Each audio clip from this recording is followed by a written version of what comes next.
No necesitamos nada de los gringos. Colombia es lo primero, parce. Vamos a erradicar hasta el último producto yanqui de esta tierra. Así, con la furia de un profeta y la convicción de un mártir, lo declaró Mateo, un joven activista bogotano. Pero lo que él no sabía, la cruel ironía que el destino le tenía preparada, era que él mismo, el gran cruzado antiimperialista, era la persona más dependiente de todas. Hipocresía total.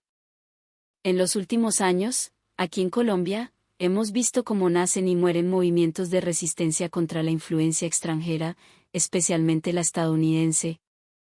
Cada vez que una tensión política, un acuerdo comercial desfavorable o un escándalo diplomático salta a los titulares, la respuesta a nivel ciudadano estalla en las redes.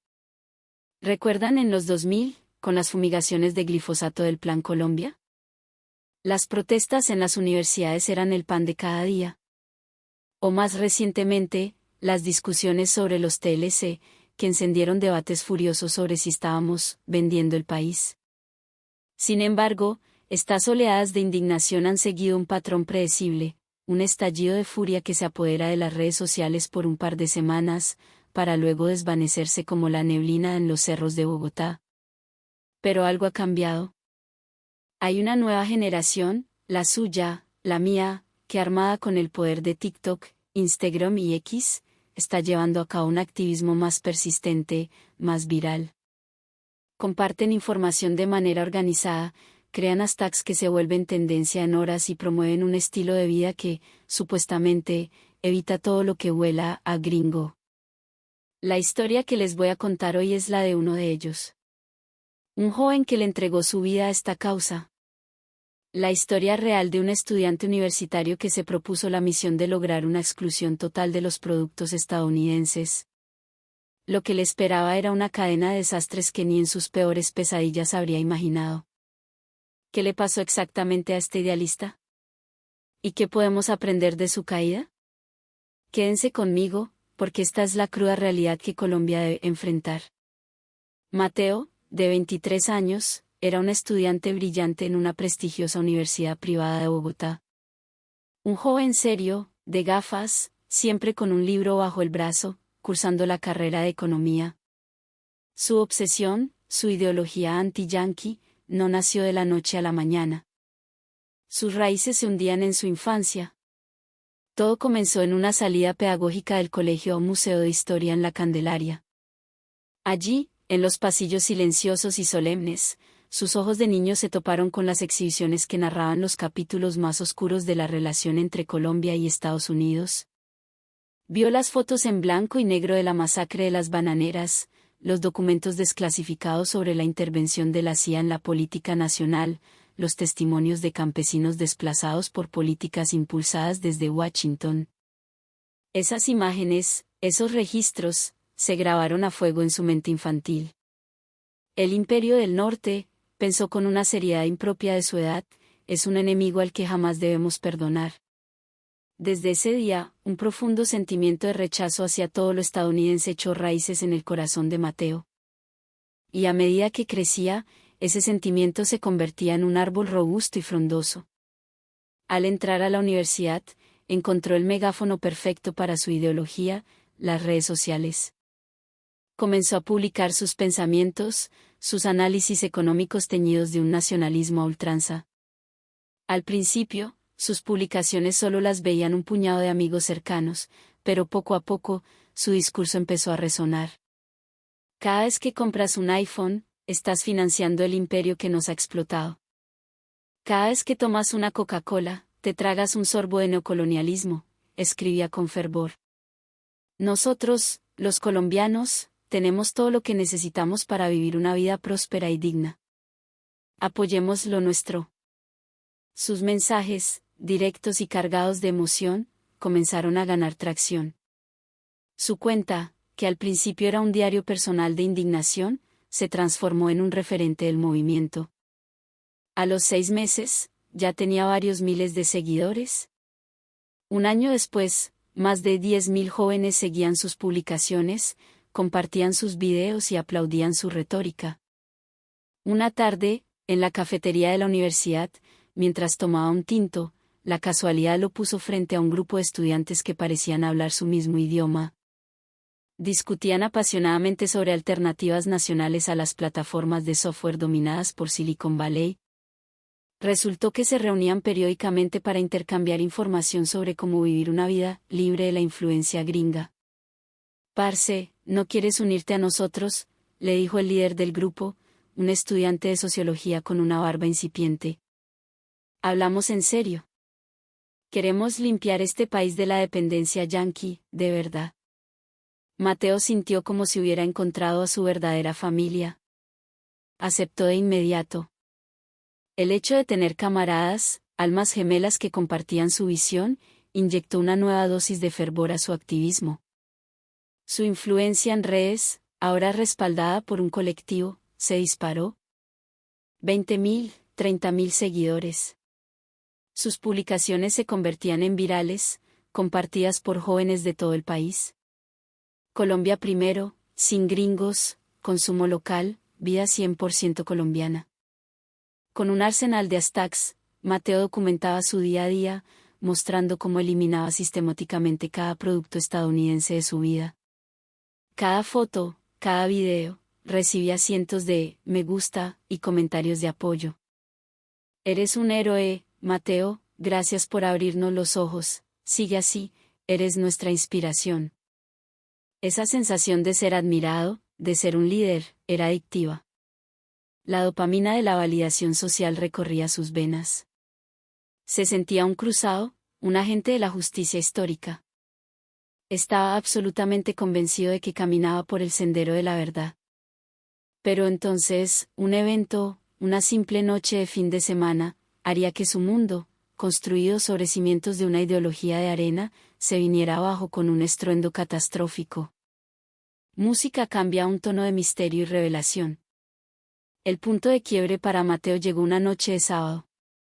Acababa de subir un video a Instagram denunciando la invasión cultural de las películas de Hollywood, y se sentía pletórico. Contemplaba su habitación con una sonrisa de satisfacción, un santuario de la pureza colombiana. O eso creía él. De repente, su mirada se posó sobre un objeto en su escritorio. Su computador portátil.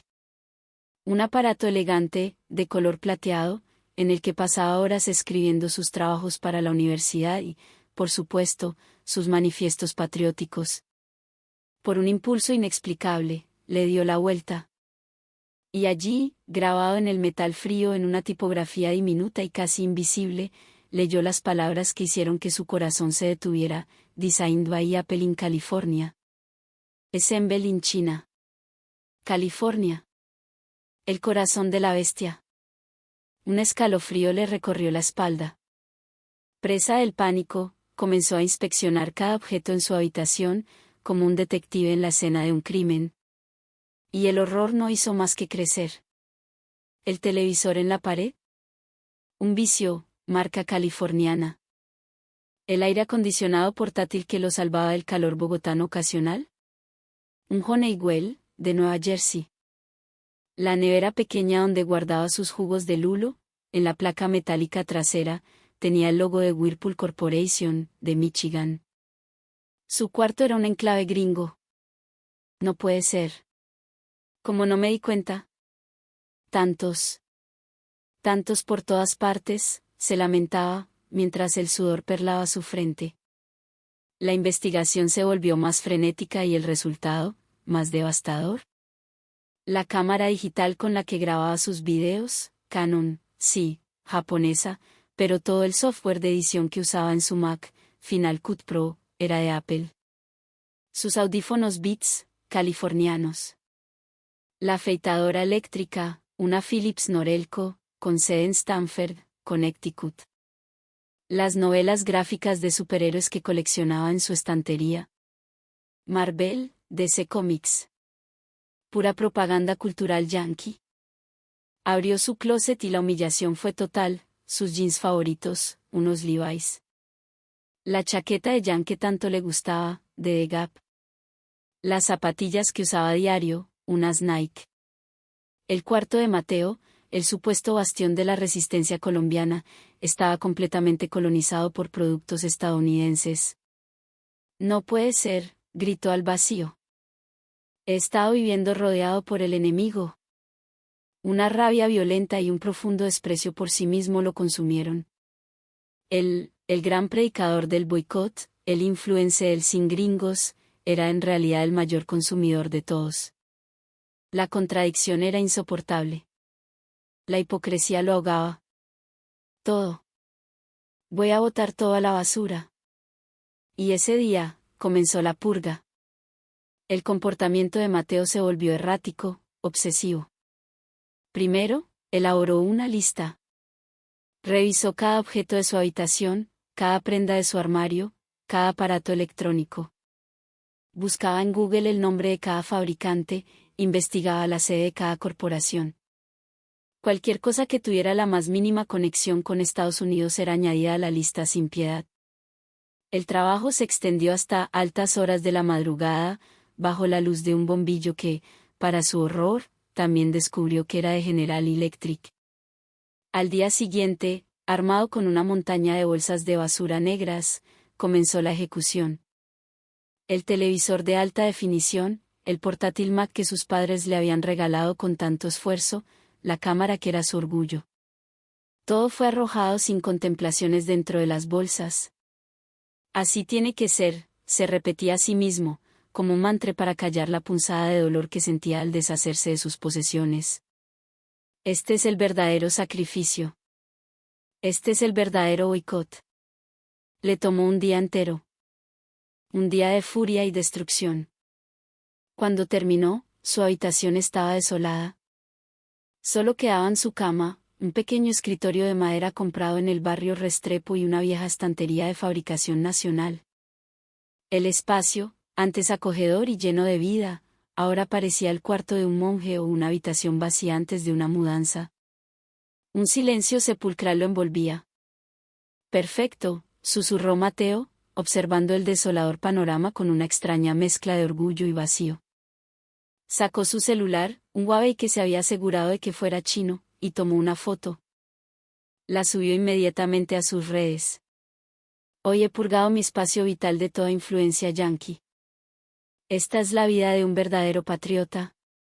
Los invito a seguir mi ejemplo. Exclusión total, vida sin gringos, Colombia libre. La publicación, como era de esperar, se hizo viral en cuestión de minutos. Los comentarios de alabanza inundaron su perfil. Eres increíble, mi respeto total, voy a hacer lo mismo. Mateo se sintió henchido de orgullo, bañado en una sensación de euforia. Se veía a sí mismo como el líder de una revolución, una figura que inspiraba a miles. Pero la realidad, ese juez implacable, no tardaría en mostrarle sus garras. Música se vuelve más lenta y melancólica. El primer golpe fue la simple y llana incomodidad de la vida diaria. Sin televisor, no podía ver las noticias ni los partidos de la selección. Al haber botado el aire acondicionado, los días calurosos se volvieron una tortura pegajosa, y en las frías noches bogotanas, tiritaba bajo las cobijas. Pero Mateo se decía a sí mismo que eso era un sacrificio menor, un pequeño precio a pagar por la coherencia ideológica. Esto lo puedo soportar, se convencía. El verdadero problema, el que no pudo ignorar, estalló unas semanas después. Fue durante una salida con sus amigos de la universidad. Se encontraron en un pub en la zona T para celebrar el final de los exámenes parciales. La mesa estaba llena de picadas, papas criollas, empanadas y varias jarras de cerveza. En medio de la conversación, Julián, su mejor amigo desde el primer semestre, tomó despreocupadamente una botella de Budweiser del balde de hielo y empezó a servirla en su vaso. En ese instante, la sangre de Mateo hirvió. «Espera», gritó, su voz cortando el bullicio del bar. «¿Vas a tomarte eso?» Un silencio incómodo se apoderó de la mesa. Todos se giraron para mirarlo. Julián lo observó con una expresión de total confusión. Sí, parce. ¿Qué pasa? ¿Cuál es el problema? Es una cerveza gringa. ¿Acaso no sabes lo que estás haciendo? ¿La vas a beber sabiendo lo que representa? La mirada atónita de sus amigos lo rodeaba. Julián, empezando a molestarse, frunció el ceño. ¿Y qué? Me gusta, por eso la pido. ¿Por qué armas tanto escándalo por una pola? ¿Qué por qué armo escándalo? No entiendes lo que estás diciendo. Comprar productos gringos es financiar su economía, la misma que nos oprime. Es darles plata para que sigan metiendo sus narices en nuestro país. Ay, Mateo, ya supéralo, respondió Julián, subiendo el tono. Es solo una cerveza, una puta cerveza. Deja la jartera. ¿Jartera? ¿Llamas jartera tener un poco de amor patrio? ¿Acaso no tienes dignidad, o qué? La voz de Mateo se elevaba cada vez más, atrayendo las miradas curiosas de las mesas cercanas. Julián, perdiendo la paciencia, también se puso de pie. ¿Amor patrio? Lo que tú tienes no es amor patrio, es una obsesión. Es una cantaleta que le quieres imponer a todo el mundo. Yo veré qué me tomó, no es tu problema, man. Claro que es mi problema. Somos colombianos. Y como colombianos, nuestro deber es rechazar todo lo que venga del imperio. Ya está bueno, gritó Julián, tirando la servilleta sobre la mesa. Contigo no se puede hablar. Me voy de aquí. Y se fue, dejando a Mateo plantado en medio de un silencio sepulcral. El ambiente se había arruinado. Uno por uno, los demás amigos comenzaron a levantarse, incómodos. Mateo, parce, creo que te estás pasando, dijo uno. Sí, relájate un poco, man. Ya todo es política contigo, añadió otra. Pero las palabras de sus amigos rebotaban en el muro de su convicción. Él estaba seguro de que tenía la razón. Sin embargo, ese incidente fue un punto de inflexión. Sus amigos empezaron a evitarlo. Dejaron de invitarlo a los parches. En la universidad, pasaba cada vez más tiempo solo, almorzando en silencio, viendo a sus antiguos compañeros reír a lo lejos. Y entonces, un problema mucho más grave lo golpeó donde más le dolía. Ocurrió durante la temporada de entregas finales en la universidad. Mateo tenía varios trabajos importantes pendientes, incluyendo su ensayo final de macroeconomía. Tras haber tirado su Mac, había comprado un nuevo portátil de una marca nacional poco conocida. Insistió en la tienda en que le dieran el más barato que fuera 100% colombiano. El precio era menos de la mitad de lo que costaba un portátil gringo de gama media, y la apariencia no era del todo mala. Con esto es suficiente, pensó. Seguro que es igual de bueno que uno de marca, y más barato. Se puso a trabajar en su ensayo. La fecha de entrega era en 3 días.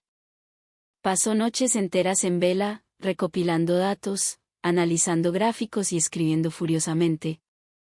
En la segunda noche, ya tenía casi el 80% del trabajo terminado. Un último esfuerzo y lo entregó, se dijo, sintiendo el alivio cerca. Fue en ese preciso instante cuando ocurrió la catástrofe. La pantalla de su portátil parpadeó y, de repente, se volvió completamente negra. ¿Qué? Musitó. Golpeó las teclas, pero no hubo respuesta. Presionó el botón de encendido una y otra vez, pero la pantalla permaneció muerta, un abismo oscuro y sin vida. No, no, no. No me jodas. Ahora no. Desesperado, desconectó el cargador, lo volvió a conectar, quitó la batería y la puso de nuevo. Pero el portátil estaba en completo silencio. Muerto. Funciona, por favor, te lo ruego, funciona, suplicaba en voz baja. Intentó de todo, pero fue inútil. Miró el reloj, pasadas las 2 de la madrugada. Todos los servicios técnicos estaban cerrados. A la mañana siguiente, a primera hora, corrió a un local de reparación en Unilago. El técnico examinó el aparato y negó con la cabeza. Parce, la placa base está completamente quemada. Esto no tiene arreglo. Pero si no tiene ni un mes de uso, exclamó Mateo, desesperado. Sí, debió venir con un defecto de fábrica. De pronto la garantía se lo cambia, pero el trámite se demora como una semana. ¿Una semana? No tengo una semana. ¿Puede por lo menos recuperar los datos, los archivos que tengo guardados? El técnico suspiró. Lo siento, viejo. En este estado, es imposible recuperar la información. Mateo sintió que el mundo se le venía encima. 2 días de trabajo intenso, de investigación, de escritura. Todo se había desvanecido. Y la fecha de entrega era en menos de 24 horas. ¿Qué voy a hacer? Pensó en pedirle el portátil a un amigo, pero su actitud reciente lo había alejado de todos. Intentó usar las salas de computadores de la universidad, pero en época de finales, estaban todas reservadas. Al final, Mateo no pudo entregar el ensayo a tiempo. Fue a la oficina de su profesor, le explicó la situación con el portátil, pero solo recibió una respuesta fría y cortante. Joven Mateo, un fallo en su computador es un problema personal. Todos los demás estudiantes entregaron su trabajo a tiempo. Lo lamento, pero no puedo aprobarle esta materia. Pero, profesor. Además, su actitud en clase ha sido problemática. La semana pasada, cuando expliqué las políticas de la Reserva Federal de Estados Unidos, usted afirmó que no valía la pena aprender las políticas de un país imperialista. ¿Lo recuerda? Mateo se quedó sin palabras. Recordaba perfectamente haberlo dicho. Quien estudia economía no puede permitirse llevar sus sentimientos personales al análisis académico. Debe entender que eso también ha afectado su evaluación. No pudo replicar. Y eso fue solo el comienzo. En otras materias, problemas similares se repitieron. En su clase de Relaciones Internacionales, interrumpió al profesor durante un debate sobre la política exterior de Estados Unidos, insistiendo en que no había necesidad de escuchar la propaganda yanqui. En su seminario de negocios, cuando se analizaba la estrategia de marketing de Coca-Cola como caso de estudio, protestó en voz alta, preguntando por qué tenían que estudiar a una empresa explotadora, interrumpiendo la clase. La suma de estas actitudes fue minando su reputación ante los profesores. El día que publicaron las notas finales, Mateo se quedó paralizado. No había alcanzado ni de lejos los créditos necesarios para pasar el semestre. Música solemne y triste. Allí estaba, mirando el portal de notas en su celular. Varias materias mostraban una F roja y humillante. Unos días después, recibió una citación de la oficina de registro académico. La noticia que le dieron fue la peor de todas. Señor Mateo, los créditos que aprobó este semestre no cumplen con los requisitos para avanzar al siguiente nivel. El próximo año, tendrá que repetir el mismo año académico. Repetir el año. La palabra resonó en su cabeza como una sentencia de muerte. Sus compañeros, todos, estaban avanzando, preparándose para sus prácticas profesionales, empezando a buscar trabajo. En redes sociales, veía las publicaciones de sus antiguos amigos anunciando que habían sido aceptados en grandes empresas. Se enteró de que Julián había conseguido una práctica en una prestigiosa multinacional. Otros amigos estaban entrando en el sector tecnológico, en la banca, en startups prometedoras. Y él, Mateo, se había quedado atrás. Solo. ¿Por qué? ¿Por qué me pasó esto a mí? Encerrado en su habitación vacía, se sentía completamente perdido. El espacio desolador solo amplificaba su soledad. Para colmo de males, recibió un mensaje en el grupo de WhatsApp de su colectivo activista. Pero no eran buenas noticias. Mateo, parce, a mí también me fue fatal. Perdí varias materias. A mí también me tocó repetir año. Me echaron del trabajo por un problema que tuve. Sus compañeros de lucha también estaban enfrentando sus propias catástrofes. Uno de ellos contó que lo habían despedido de su trabajo en un supermercado por negarse a vender productos importados de Estados Unidos. Otro, que su novia lo había dejado porque se opuso violentamente a la idea de ir de vacaciones a Miami, insultando a su familia en el proceso. La familia de ella adora la cultura gringa, y cuando yo empecé a criticarla, se enfurecieron, decía la voz cansada de su amigo por el teléfono. La verdad, parce, ya estoy mamado. Nos esforzamos tanto por hacer lo correcto y todo nos sale mal. Mateo sentía lo mismo. Si estaban haciendo lo correcto, porque la vida se había vuelto una tortura. Un día, estaba sentado en la biblioteca de la universidad, intentando leer. Miró a su alrededor y vio la vida universitaria que la había perdido. Estudiantes conversando animadamente, trabajando en sus portátiles, riendo con sus amigos. Una escena normal y corriente. De repente, se fijó en el portátil que usaba un estudiante en la mesa de al lado. Era un Dell. Y el estudiante tecleaba en él con una naturalidad y una eficiencia envidiables. Miró a su alrededor con más atención y se dio cuenta. Casi todos usaban aparatos electrónicos de marcas estadounidenses. MacBooks, tabletas Surface, audífonos Bose, celulares Google Pixel.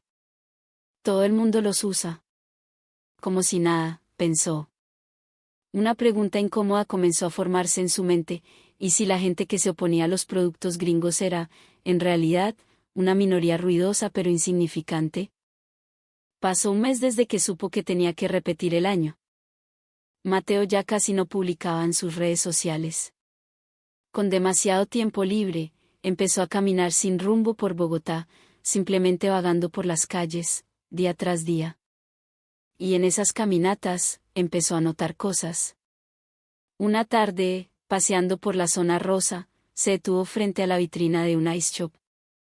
Los últimos modelos de iPhone y MacBook brillaban bajo las luces, atrayendo a multitudes. Dentro, una pareja joven probaba con entusiasmo un iPad, sonriendo. «Esta cámara está increíble, amor», decía la chica. «Sí, es caro, pero es una inversión que dura años. Vale la pena».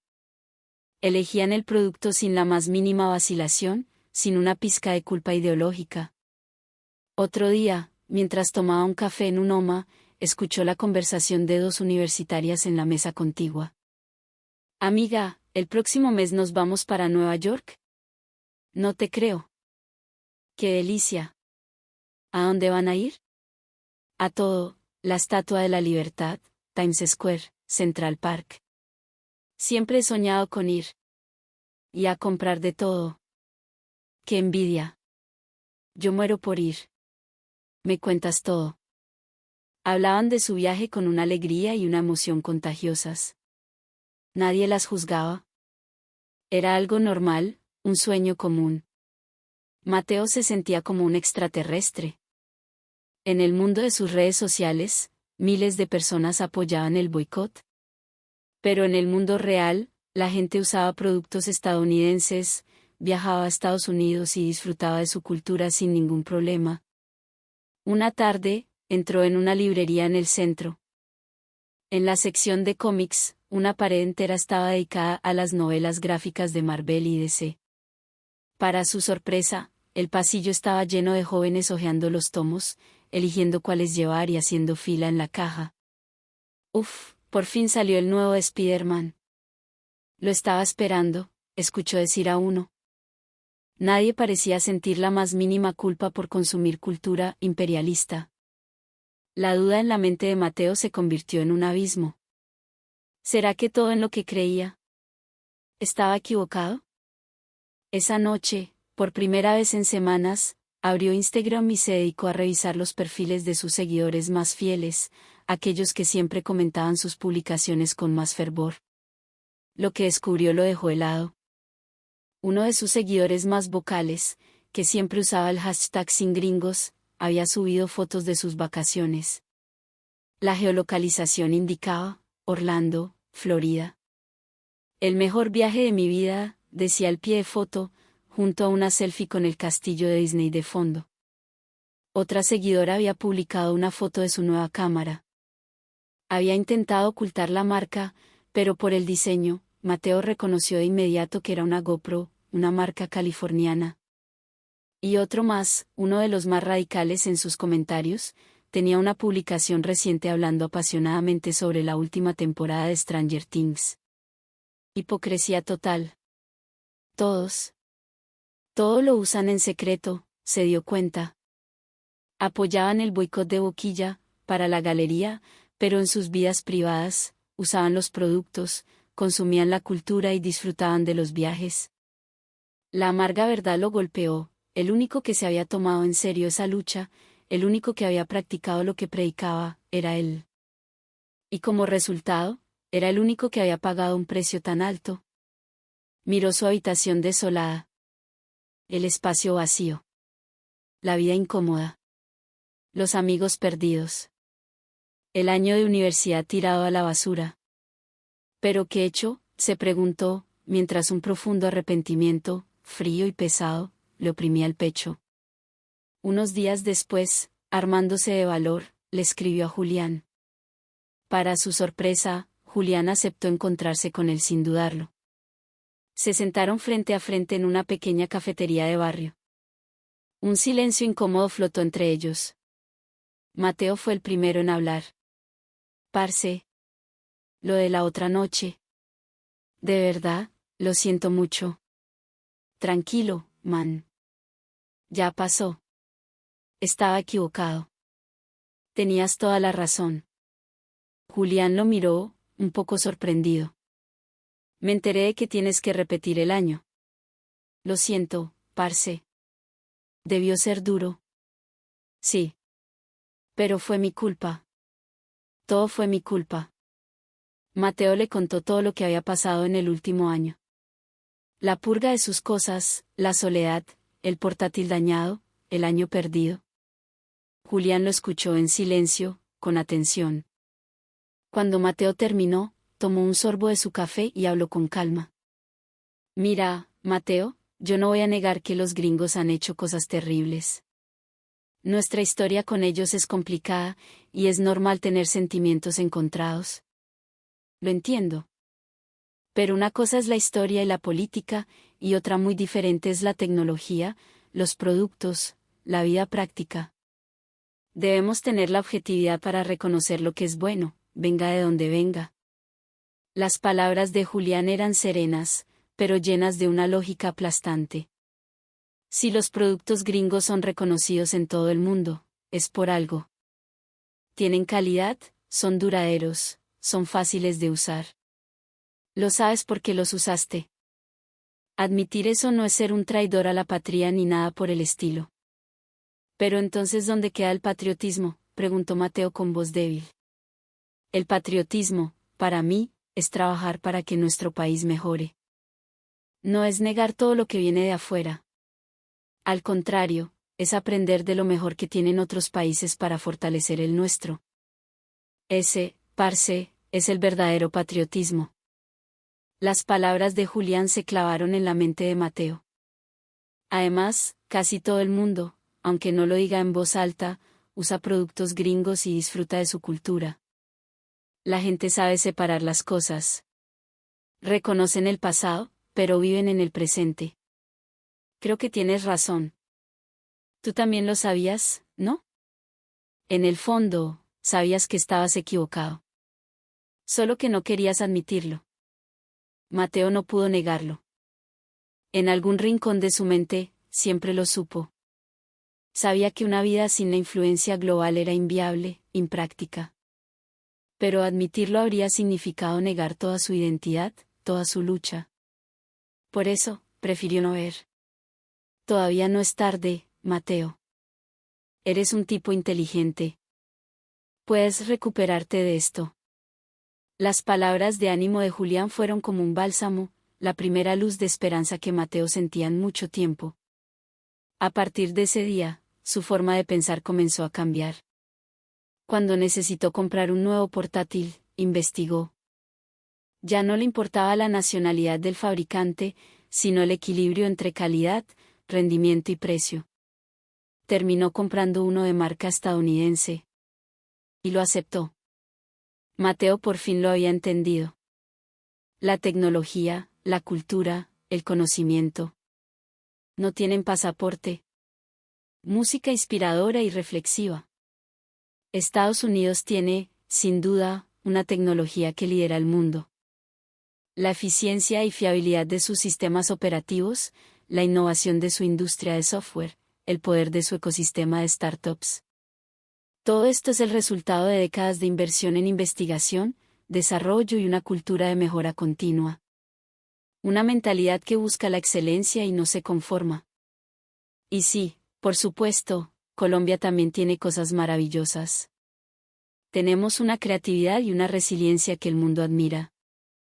Empresas y tecnologías que están conquistando Latinoamérica. Lo importante no es elegir un bando, sino reconocer las fortalezas de cada uno y aprender. Crear un puente, no construir un muro. Mateo decidió que nunca olvidaría el año que perdió. Fue el precio que pagó por el prejuicio y la ceguera ideológica. Pero también fue una lección invaluable. El verdadero patriotismo no consiste en alabar ciegamente a la propia nación mientras se demoniza a las demás. Consiste en valorar lo nuestro, sí, pero también en aprender de la excelencia ajena para crecer y ser mejores. Esa, y no otra,